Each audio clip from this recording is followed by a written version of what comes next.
ఈ reservation అమలై 42% reservation అమలై మా యొక్క వెనుకబడిన కుల జాతులందరికీ కూడా రాజకీయంగా, ఉద్యోగపరంగా, విద్యాపరంగా 42% రిజర్వేషన్ వస్తే ఎక్కువ సంతోషపడిలో మొదటి వరుసలో వ్యక్తిని గంగుల కమలాకర్ సార్.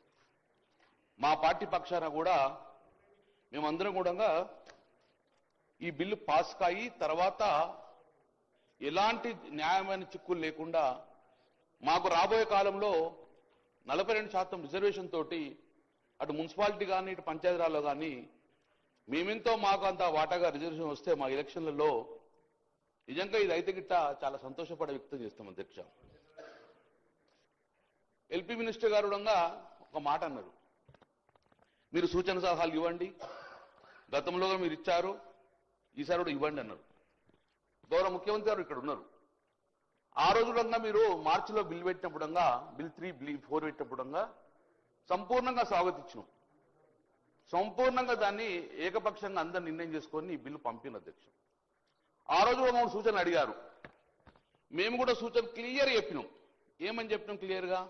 గౌరవ ముఖ్యమంత్రి గారు చెప్పారు, మీరు కూడా రాండి, నేమ్ కూడా మెన్షన్ చేశారు, గంగుల కమలాకర్, శ్రీనివాసరావు మీరు కూడా రాండి, అఖిలపక్షం తీసుకెళ్దాం, ఈ బిల్లు ఒత్తిడి తీసుకెళ్తాం అంటే yes sir will come with you అని చెప్పాము అధ్యక్ష.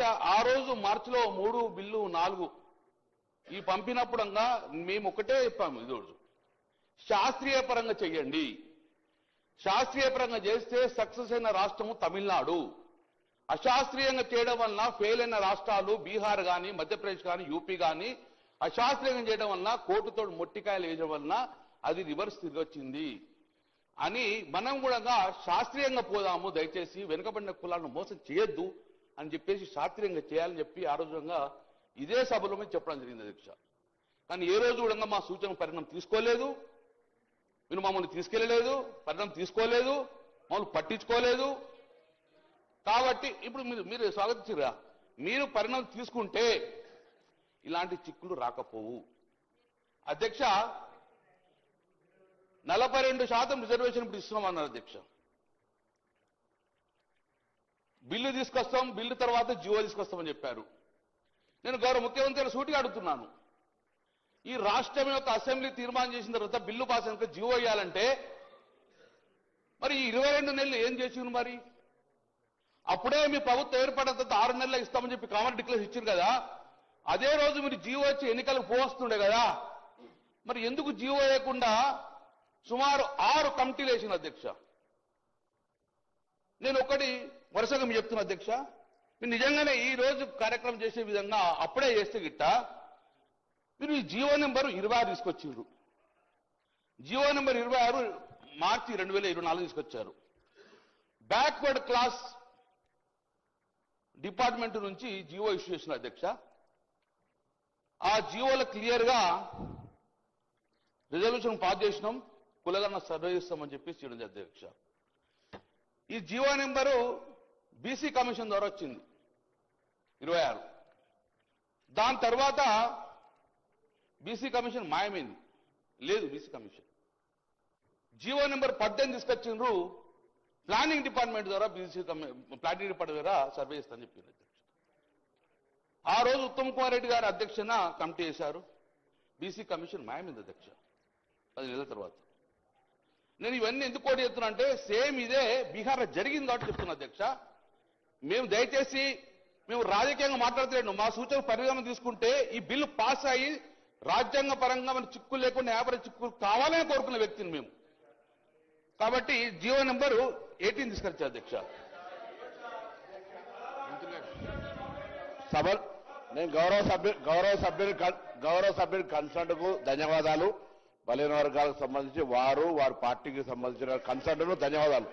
కానీ బీసీ కమిషన్ వేసినటువంటి ఆ బీసీ కమిషన్ మాయమైందనో లేదా జీవో నెంబర్ 18 అనే ఒక్క నిమిషం ఆగండి సార్, ఒక్క నిమిషం అది కోర్టులో గౌరవ సభ్యులు వేసిన కేసు ప్రకారంగా ప్రభుత్వం డెడికేషన్ కమిషన్ సంబంధించి మేము బీసీ కమిషన్ వేస్తూ వారికి డెడికేషన్ అథారిటీ ఇచ్చినప్పటికీ స్పెసిఫిక్ గా కొంత వ్యక్తులు కొంతమంది వాళ్ళ ప్రేరేపితం ఉందా లేదా నేను ఇప్పుడు అవన్నీ మాట్లాడదలుచుకోలేదు. కానీ వారి సహకారం అడుగుతా ఉన్నాం. ఇప్పుడు ఇలా ఇంత పెద్ద కార్యక్రమం జరుగుతున్నప్పుడు అపశకునంగా మాట్లాడకుండా సహకరించేటువంటి ప్రయత్నం జరగాలి అధ్యక్ష. ఇంత పెద్ద కార్యక్రమం మొత్తం యావత్ తెలంగాణ ప్రజలు చూస్తా ఉన్నారు అధ్యక్ష. 10 సంవత్సరాల్లో ఏం జరిగింది, 2018 చట్టం ఎవరు విమర్శించదలుచుకోలే. ఒకటే మరి జీవో 18 కోర్టు ఆదేశాల మేరకు 24 గంటల్లో డెడికేషన్ కమిటీ చేసినటువంటి చిత్తశుద్ధితో ఉండడం మాట దయచేసి గౌరవ సభ్యునికి సమాజానికి చెప్తారు. తప్పుడు వార్త పోవద్దనేటువంటి ఆలోచన తప్ప బీసీ కమిషన్ మాయమైపోయింది, బీసీ కమిషన్ లేదు, జీవో 18 నెంబర్ తెచ్చారు అనేటువంటి రాంగ్ మంత్రిగా పనిచేసినారు పల్లె వర్గాల శాఖ. వారికి విజ్ఞతగా వదిలేస్తాను. గౌరవ ముఖ్యమంత్రి గారు సభలో ఉన్న అధ్యక్ష, నేను తప్పు చేస్తే మీరు సరి చేయండి. మంత్రి గారికి వాస్తవం తెలివై, ఎందుకంటే చెప్పాలి, వాస్తవం చెప్పాలి, నేను చెప్పాలి. సార్, ఆనరబుల్ మెంబర్ గౌరవనీయులు మాజీ మంత్రి గారు, గౌరవ శాసనసభ్యులు కమలాకర్ గారు వారు చేసే రిమార్క్స్ సరైనది కాదు అధ్యక్ష. You have to take back అధ్యక్ష. పూర్తి స్థాయిలో అవగాహనతోనే వారు ఈరోజు ప్రత్యేకించి జిఓఎంఎస్ 26 కానీ 18 కి సంబంధించిన అంశం విషయంలో వివరణ ఇవ్వటం జరిగింది అధ్యక్ష. ఎందుకంటే it has to go to public. వారు చెప్పే ఒక అంశం పబ్లిక్ పోయి మేము ఈరోజు, నేను కాదు సార్, మేము మిమ్మల్ని ఏం కాదంటలేను. ఇఫ్ యూఆర్ అగేన్స్ట్ ఓబీసీసీ రావద్దు అనుకుంటే మీరు చెప్పండి, రావద్దు అంటే ఊరుకుంటాము. మీకు వద్దు, మీ పార్టీకి వద్దు, ఓబీసీ రిజర్వేషన్ వద్దు అనుకోండి, ఈ విధంగా అవరోధం కలిగిస్తామంటే చెప్పండి సార్. వారి ఒపీనియన్ కూడా ఈ రోజు వారు ఆ విధంగా మాట్లాడటం సరికాదు. నేను దయచేసి please take back your remarks sir. గౌరవ సభ్యులు కమలాకర్ గారు, గతంలో మీరు మంత్రి పదవి చేశారు.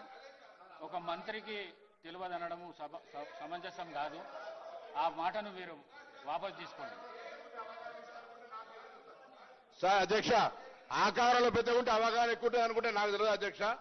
అవగాహన లేదు అంటే ఆయన కంటే ఎక్కువ చదువుకున్నా, రాజకీయాల విద్యార్థి దశ నుంచి ఉన్నా, నాకు ఎక్కువ తెలియదు అని అంటే వాళ్ళ పార్టీ వాళ్ళ నాయకులు మాట్లాడతారు. కానీ నేనేమంటున్నా, ఆకారంలో పెద్ద ఉంటే అవగాహన ఎక్కువ ఉంటుంది అనుకుంటే దయచేసి అర్థం చేసుకొని ఆ మాటలు వాపసు తీసుకోవాలి. ఇది పొరపాటు. దయచేసి ఈ విధంగా మాట్లాడితే పొరపాటు మాట మాట్లాడతా ఉన్నా. సార్ ఒకటి స్పీకర్ సార్, నేను బాడీ షేమింగ్ గురించి మాట్లాడితే కూడా చాలా కాంట్రాస్ట్ అవుతుంది సార్. గౌరవ ముఖ్యమంత్రి హాల్లో ఉన్నారు అధ్యక్ష. నేను తప్పు మాట్లాడలేదు, క్లియర్ చెప్తున్నా. అతనికి అవగాహన ఎందుకు లేని మళ్ళీ చెప్తున్నా అధ్యక్ష, నేను మళ్ళీ చెప్తున్నా సార్, దిస్ ఈజ్ అబ్సల్యూట్లీ ఎందుకు అనవసరంగా ఎందుకు సార్ అది సార్. దయచేసి నేను మరొకసారి గౌరవ సభ్యులను కోరుతా ఉన్నాం. ఇది చాలా ఇంపార్టెంట్ బిల్ అధ్యక్ష. ఈ ఇంపార్టెంట్ బిల్లు చిన్న చిన్న అంశాలను మరి మీరు ప్రస్తావన చేయడం, అరే ఒక మంత్రిని పట్టుకొని అవగాహన లేయడం అనేది సరేనా? మీరు ఒప్పుకుంటారా? మీరు ఒక బలహీన వర్గాలకు సంబంధించి ఈ రోజు పరంగా జీవోలు తీసుకొచ్చిన వ్యక్తిపై ఆ విధంగా మాట్లాడటం సరికాదు అధ్యక్ష. It is not in the spirit of right discussion అధ్యక్ష. ఈ రోజు బలహీన వర్గాలకు సంబంధించిన చర్చ జరుగుతా ఉన్న సందర్భాన్ని దృష్టిలో పెట్టుకొని మాట్లాడమని చెప్తా ఉన్నాం అధ్యక్ష. ఈ రోజు నేను కూడా మరొకసారి చెప్తా ఉన్నాను, గంగుల కమలాకర్ గారికి మీరు విత్డ్రా చేసుకోవాల్సింది. ఈ రోజు రెండోసారి కూడా వారు ఆ విధమైన ప్రస్తావన తీసుకురావడం సరికాదు. సభా సాంప్రదాయాలకు కూడా చాలా విరుద్ధంగా ఉన్నాయి. నేను దయచేసి గౌరవ శాసనసభ్యులకు, ఎందుకంటే మంత్రిగా కూడా వారు చేసింది, బలహీన వర్గాలకు సంబంధించిన బాధ ఇబ్బంది వారికి కూడా ఇంకెక్కువ తెలిసి ఉంటుంది. సో తెలుసున్న సందర్భాన్ని పురస్కరించుకొని సహచరులందరూ కూడా ఈ విధమైన ప్రస్తావన తీసుకురాకుండా మనం ఒక మంచి కార్యక్రమానికి, ఒక మంచి బిల్లుకి, ఒక విప్లవాత్మకమైన బిల్లుకి, మొత్తం చరిత్రలో నిలిచిపోయే ఒక బిల్లుకు సంబంధించి మనం అందరం కూడా, మేమే కాదు మీరందరూ కూడా పాత్రధారులు అవుతా ఉన్నారు. ఆ పాత్రధారులకు సంబంధించి ఆ పాత్రను ఏ విధంగా నిర్వహిస్తామో ఆలోచన చేసి ఒక ప్రోగ్రెసివ్ గా, ఒక ప్రాస్పెక్టివ్ గా లెజిస్లేషన్ తీసుకురావడానికి మీ సలహా సూచనలు ఉపయోగ విధంగా ఉండాలని మరొకసారి వారిని మరి ఈ విధమైన ప్రస్తావనలు తీసుకురాకుండా ఉండాలని కోరుతా ఉన్నాను అధ్యక్ష.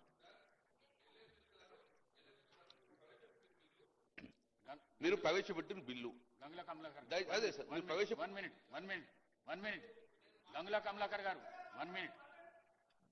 ఇల్లే మినిస్టర్ గారు రెండోసారి మీకు రిక్వెస్ట్ చేసిండ్రు, ఆ వర్డ్స్ ఏవైతున్నాయో అవి విత్డ్రా చేసుకోండి.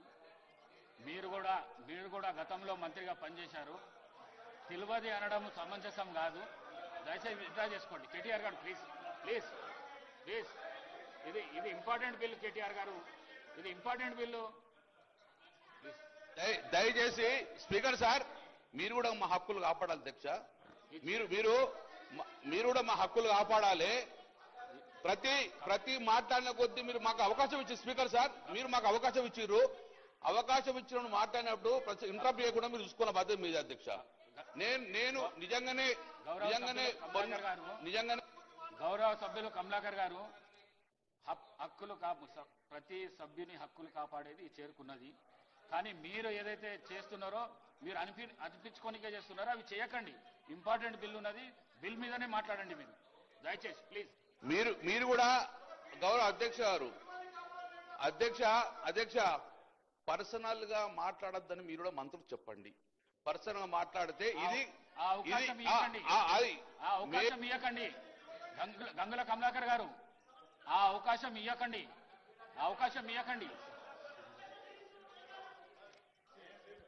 గౌరవ ముఖ్యమంత్రి గారు. స్పీకర్ సార్,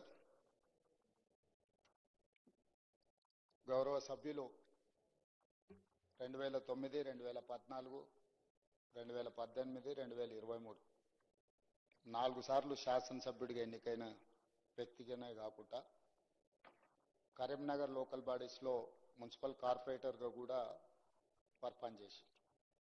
స్థానిక సంస్థలు ఏ విధంగా పనిచేస్తాయి, రిజర్వేషన్లు ఏ విధంగా ఇస్తారు, రిజర్వేషన్లు ఇవ్వాలంటే తీసుకోవాల్సిన నిర్ణయాలు, సేకరించాల్సిన సమాచారం పట్ల బీసీ మంత్రిగా కూడా వారు పనిచేశారు. వారికి సంపూర్ణమైన అవగాహన ఉన్నదని నేను భావిస్తున్నాను. నేను అవగాహన లేదని నేను అనడం లేదు. కానీ ఈ సభను వేదికగా మార్చుకొని తప్పుడు సమాచారాన్ని బలహీన వర్గాలకు అనుమానం కలిగించే విధంగా, తెలంగాణ సమాజంలో అపోహలు సృష్టించే విధంగా వాళ్ళ పార్టీ ఆదేశాల మేరకు వారు ఏమన్నా మాట్లాడుతున్నారేమో నాకు తెలీదు. మొట్టమొదట ఈ మొత్తం వివరాలను సేకరించడానికి సంబంధించి బీసీ కమిషన్కి ప్రభుత్వము ఇవ్వడం జరిగింది.